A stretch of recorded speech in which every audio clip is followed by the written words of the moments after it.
I'd like to start this video by thanking Pikmin Guy for commissioning this video. I don't feel qualified to talk about Yokai Watch. I've always been aware of its existence, but only thought of it as a Pokemon knockoff. I haven't watched any of the previous movies or the show, and I was told not to do as part of this commission. So this is an outsider's perspective on Yokai Watch Movie 4, Shadow Side. First off, this movie does a good job handling exposition. I can see why I was told not to dig too deep into that Yokai Watch lore. This is definitely a movie for potential newcomers. The main cast are all relatively new to these rules and have them explained in a pretty concise way.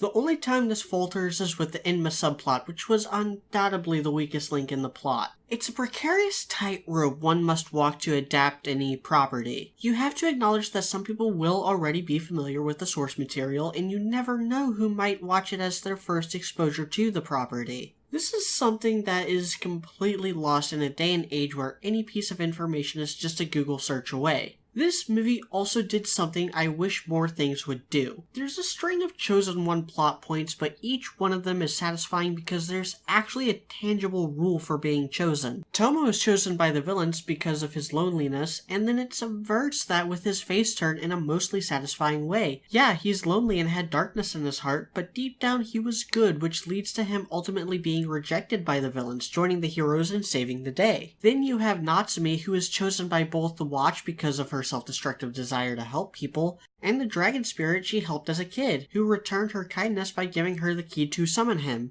These lead characters work for the plot instead of the other way around, and it makes it easier to stomach the Deus Ex moments at the end. Natsume and Tomo alone are worth the price of admission, or at least the 90 minutes it takes to watch through this movie. And there is a lot of plot coupons that get cashed in during that final battle. A lot of stuff happens back to back, all of which was set up at the beginning, but makes the plot feel very dry and mechanical. And this brings me to my main problem. It has this weird pacing where stuff is always happening but never gets the time to grow. There's just a lack of adequate downtime. The heroes are constantly collecting plot coupons for the final battle and never have to cut their losses, deal with defeat, and reevaluate their strategy, and thus grow as characters. Again, this is most apparent and thus most damning in the Enma subplot.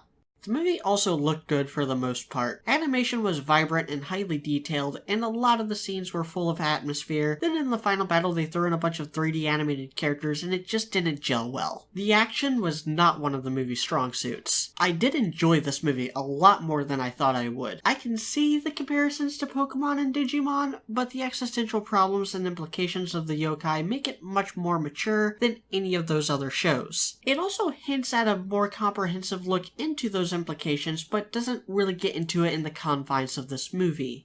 I'm going to give Yokai Watch Movie 4 a 7 out of 10.